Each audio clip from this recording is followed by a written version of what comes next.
नमस्कार, दिन भर की बड़ी खबरों में आपका स्वागत है। मैं हूं शिवानी। आज की खबरों में बात होगी महायुति में भयानक फूट, नहीं पहुंचे शिंदे, टाली गई मीटिंग की। वहीं संभल बवाल पर नए सीजेआई के फैसले से मोदी योगी में मचा हाहाकार की।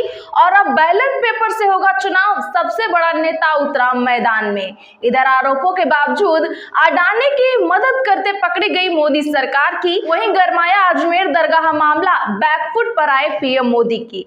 इसी के साथ आज दिन भर की सभी बड़ी और प्रमुख खबरों को जानेंगे विस्तार से।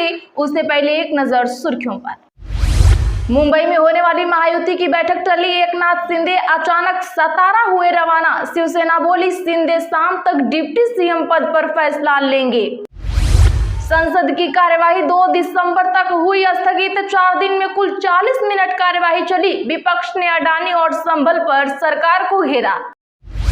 सुप्रीम कोर्ट का बड़ा आदेश, कहा संभल मस्जिद की सर्वे रिपोर्ट नहीं खुलेगी। बवाल भड़काने के आरोपी सपा सांसद के पिता जुमे की नमाज पढ़ने पहुंचे। लोकसभा के बाहर पंजाब कांग्रेस के सांसदों का विरोध जारी। फसलें खरीदने में न करे देरी, बीजेपी बोले गांधी परिवार पर निजी टिप्पणी से बचे बिट्टू। गहलोत बोले 800 साल पुरानी अजमेर दरगाह पर कोर्ट केस गलत। पीएम मोदी यहां चादर चढ़ा चुके, उन्हीं की पार्टी के लोग केस कर रहे हैं। लालू यादव बोले चुनाव बैलेट पेपर से ही होने चाहिए। 2025 में बिहार में इंडिया गठबंधन ही जीतेगा। सीएम स्टालिन ने पीएम मोदी को लिखा, टंगस्टन माइनिंग रद्द करें, खुदाई हुई तो विरासत और आजीविका पर खतरा। तमिलनाडु सरकार खनन की परमिशन नहीं देगी। पीएम मोदी आज से 3 दिन के ओडिशा दौरे पर, एयरपोर्ट पर जनसभा करेंगे। राजभवन तक होगा road show. DGP IG conference में भी होंगे शामिल। लगातार संसद स्थगित होने पर कांग्रेस का सवाल, जयराम रमेश बोले इसका विरोध क्यों नहीं कर रही सरकार। हरियाणा कांग्रेस को आज मिलेगा नेता विपक्ष। सीडब्ल्यूसी की मीटिंग में शैलजा और रणदीप और दीपेंद्र मौजूद। हुड्डा समेत 4 नेता दौड़ में। आरोपों के बावजूद अडानी की मदद कर रहा है सौर ऊर्जा निगम। कांग्रेस ने केंद्र को कहा धन्यवाद। पंजाब में निकाय चुनाव को लेकर इसी को पत्र, भाजपा ने जनवरी में कराने की दी सलाह। कहा शहीदी पखवाड़ा में लोग व्यस्त रहेंगे। लापता पोस्टर पर विनेश फोगाट बोली मैं जिंदा हूं। एमएलए बने 1 महीना भी नहीं हुआ कि एक लड़की चुनाव जीत गई, ये किसी को हजम नहीं हो रहा है। 9 से 12 दिसंबर तक झारखंड विधानसभा सत्र। सदन में पहली बार 20 नए विधायक होंगे शामिल। 5 महिलाएं पहली बार बनी एमएलए। जयराम पर सबकी नजर। गाजियाबाद में विश्व धर्म संसद की नहीं मिली अनुमति। नरसिंहानंद बोले परमिशन के लिए प्रयास कर रहे, विदेशी मेहमानों की सुरक्षा का है मामला। इंदौर के कांग्रेस नेता बोले बीजेपी विधायक पर हो एफआईआर। हैदराबाद की विधायक टी राजा ने कहा था महाकाल के आसपास मुसलमानों की दुकानें न हो। कर्नाटका में सीएम सिद्धारमैया ने पीएम मोदी से की मुलाकात। 2 सिंचाई परियोजना के लिए तत्काल मंजूरी मांगी। मनी लॉन्ड्रिंग केस में राज कुंद्रा पर ईडी का शिकंजा। घर और कार्यालयों पर छापेमारी। यूपी और मुंबई में दबिश। रोहड़ी में बीजेपी के खिलाफ उम्मीदवार नहीं उतारेगी आप। सीएम आतिशी ने विजेंद्र गुप्ता से जानिए क्यों कहा ऐसा। अब मुसलमानों के घरों में ढूंढना शुरू कर देंगे। अजमेर शरीफ दरगाह विवाद पर बोली महबूबा मुफ्ती। पिता की पुण्यतिथि पर मुख्यमंत्री नीतीश कुमार पहुंचे कल्याण बिघा, श्रद्धा सुमन किए अर्पित। भारत और बांग्लादेश के बीच बढ़ी टेंशन। हिंदुओं पर बढ़ते अत्याचार पर विदेश मंत्रालय सख्त, कहा जिम्मेदारी निभानी पड़ेगी। चलिए अब जानते हैं बड़ी और प्रमुख खबरों को विस्तार से। उससे पहले वीडियो को लाइक करें, साथ ही आपसे रिक्वेस्ट खबरों को आखिर तक जरूर देख लें। मुंबई में होने वाली महायुति की बैठक टली, एकनाथ शिंदे अचानक सतारा हुए रवाना। जी हां, बता दें कि मुंबई में आज होने वाली महायुति की अहम बैठक टाल दी गई है। सूत्रों के मुताबिक कार्यवाहक मुख्यमंत्री एकनाथ शिंदे अचानक सतारा चले गए हैं। अब महायुति की बैठक 1 दिसंबर रविवार को होने के आसार है। सूत्रों के अनुसार एसपी लाइव को बताया गया है कि अब 1 दिसंबर को भाजपा विधायक दल की मीटिंग होगी। इस मीटिंग में 2 ऑब्जर्वर की मौजूदगी में मुख्यमंत्री के नाम का ऐलान किया जाएगा। भाजपा मराठा चेहरे पर भी विचार कर सकती है। इस बैठक के बाद महायुति की बैठक बुलाई जाएगी।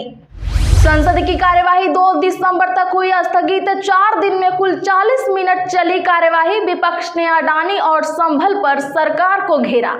बता दें कि संसद के शीतकालीन सत्र की शुरुआत 25 नवंबर को हुई थी। 4 दिन में सदन की कार्यवाही सिर्फ 40 मिनट ही चली। हर दिन औसतन दोनों सदन में करीब 10-10 मिनट तक कामकाज हुआ। लोकसभा और राज्यसभा में विपक्ष ने अडानी और संभल मुद्दा उठाया। विपक्षी सांसद कार्यवाही के दौरान लगातार हंगामा करते रहे। स्पीकर ने कई बार उन्हें बिठाने की कोशिश भी की, मगर विपक्ष शांत नहीं हुआ। आज स्पीकर ओम बिरला ने कहा कि सहमति असहमति लोकतंत्र की ताकत है। मैं आशा करता हूं कि सभी सदस्य सदन को चलने देंगे। देश की जनता संसद के बारे में चिंता व्यक्त कर रही है। सुप्रीम कोर्ट का आदेश, कहा संभल मस्जिद की सर्वे रिपोर्ट नहीं खुलेगी। बवाल भड़काने के आरोपी सपा सांसद के पिता जुमे की नमाज पढ़ने पहुंचे। दरअसल बता दें कि संभल की जामा मस्जिद मामले में आज सुप्रीम कोर्ट में सुनवाई हुई। कोर्ट ने आदेश दिया कि मस्जिद की सर्वे रिपोर्ट नहीं खुलेगी। सुप्रीम कोर्ट ने ट्रायल कोर्ट से कहा कि 8 जनवरी तक केस में कोई एक्शन न ले, शांति जरूरी है। बता दें कि बीते दिन संभल की शाही मस्जिद की तरफ से सुप्रीम कोर्ट में याचिका दाखिल की गई थी। सीजेआई की बेंच में इस पर सुनवाई हुई। जानकारी के लिए बता दें तो सुप्रीम कोर्ट ने आदेश दिया कि मस्जिद की सर्वे रिपोर्ट सील रखी जाएगी, इसे खोला नहीं जाएगा। साथ ही सीजेआई ने यह भी कहा कि मामले में सही और गलत क्या है, हम अभी ये नहीं देख रहे। याचिकाकर्ताओं को आदेश को चुनौती देने का अधिकार है। साथ ही सीजेआई ने यह भी कहा कि हम इस समय कुछ नहीं कहना चाहते। सीजेआई ने कहा हम इस समय कुछ नहीं कहना चाहते, हम इसे पेंडिंग रखेंगे। ये सुनिश्चित करें कि शांति बनी रहे। हाईकोर्ट की अनुमति के बिना मामले में आगे कोई कार्यवाही नहीं की जाएगी। ट्रायल कोर्ट 8 जनवरी तक कोई फैसला नहीं सुनाएगा। इलाहाबाद हाई कोर्ट को निर्देश दिया है कि मुस्लिम पक्ष की याचिका फाइल होते ही इस पर 3 दिन के भीतर सुनवाई करें। सुप्रीम कोर्ट ने सरकार से कहा है कि संभल में शांति व्यवस्था बनाए रखे, दोनों समुदायों में शांति समिति का गठन करें।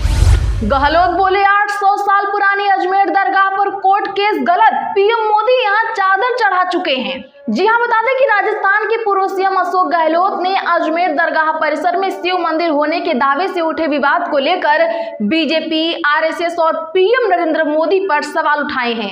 अशोक गहलोत ने कहा कि 15 अगस्त 1947 तक बने जो भी धार्मिक स्थान जिस स्थिति में है वे उसी में रहेंगे, यह कानून बना हुआ है, उन पर सवाल उठाना गलत है। गहलोत ने यह भी कहा कि अजमेर दरगाह 800 साल पुरानी है। दुनिया भर में लोग यहाँ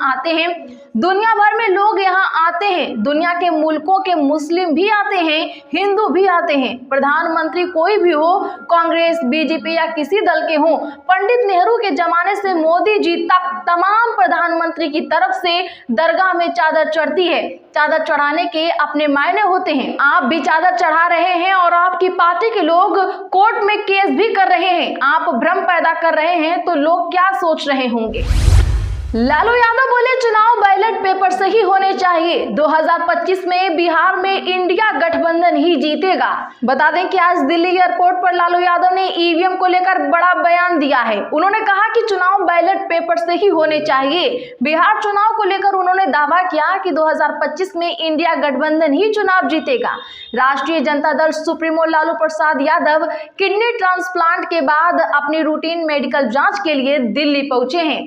बता दें कि हाल ही में हुए महाराष्ट्र विधानसभा चुनाव के बाद विपक्षी नेताओं ने ईवीएम पर सवाल खड़े किए हैं। इससे पहले 26 नवंबर को कांग्रेस अध्यक्ष मल्लिकार्जुन खड़गे ने इलेक्ट्रॉनिक वोटिंग मशीन की जगह बैलेट पेपर का इस्तेमाल करने की मांग करते हुए आरोप लगाया था कि एससी, एसटी, ओबीसी और गरीब समुदाय के वोट बर्बाद हो रहे हैं। खड़गे बोले हम बैलेट पेपर पर मतदान चाहते हैं, उन्हें मशीन अपने घर, पीएम मोदी या अमित शाह के घर पर रख देना चाहिए।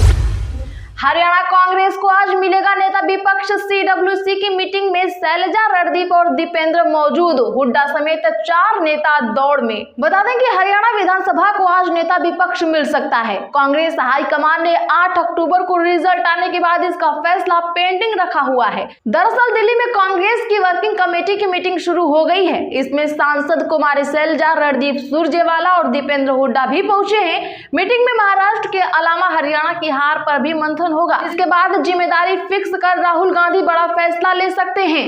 पार्टी सूत्रों का कहना है कि मीटिंग में हरियाणा में नेता विपक्ष और पार्टी संगठन को लेकर आई इनपुट के बाद मंथन होगा। इस समय हरियाणा में नेता प्रतिपक्ष की दौड़ में 4 नेता शामिल है। इसमें रघुवीर कादियान, पूर्व सीएम भूपेंद्र हुड्डा, अशोक अरोड़ा और चंद्रमोहन बिश्नोई का नाम है। इसके अलावा प्रदेश प्रधान उदय भान को भी बदला जा सकता है। आरोपों के बावजूद अडानी की मदद कर रहा सौर ऊर्जा निगम, कांग्रेस ने केंद्र को कहा धन्यवाद। बता दें कि कांग्रेस ने आरोप लगाया है कि भारत का सौर ऊर्जा निगम उद्योगपति गौतम अडानी का पक्ष ले रहा है। कांग्रेस ने कहा कि अडानी के खिलाफ अमेरिका में गंभीर आरोप लगे हैं, लेकिन आंध्र प्रदेश में समय पर बिजली आपूर्ति न कर पाने के बावजूद भी अडानी ग्रीन के खिलाफ कोई कार्यवाही नहीं हो रही है। कांग्रेस महासचिव जयराम रमेश ने इसके लिए केंद्र पर तंज कसते हुए धन्यवाद कहा। इंदौर के कांग्रेस नेता बोले बीजेपी विधायक पर हो एफआईआर। हैदराबाद के विधायक टी राजा ने कहा था महाकाल के आसपास मुसलमानों की कोई दुकानें न हो। बता दें कि बीजेपी विधायक टी राजा ने आज महाकाल में दर्शन के बाद बड़ा बयान दिया कि महाकाल मंदिर पवित्र और प्राचीन स्थल है। मंदिर से 50 किलोमीटर दूर किसी भी मुसलमान की होटल नहीं होनी चाहिए। बीजेपी विधायक की इस बयान के बाद अब कांग्रेस मध्य प्रदेश की बीजेपी सरकार पर हमलावर हो गई है। इंदौर कांग्रेस के नेता और पीसीसी के पूर्व महासचिव ने बीजेपी विधायक टी राजा के इस बयान पर डीजीपी से शिकायत कर कार्यवाही की मांग की है। बता दें कि बीजेपी के विधायक टी राजा हैदराबाद की गौशा महल सीट से विधायक है। तो आज के लिए बस इतना ही। ऐसे ही बड़ी खबरों के लिए हमारे चैनल को भी सब्सक्राइब करें, बगल में घंटे के निशान को भी जरूर दबा लें, वीडियो को लाइक शेयर करना ना भूलें।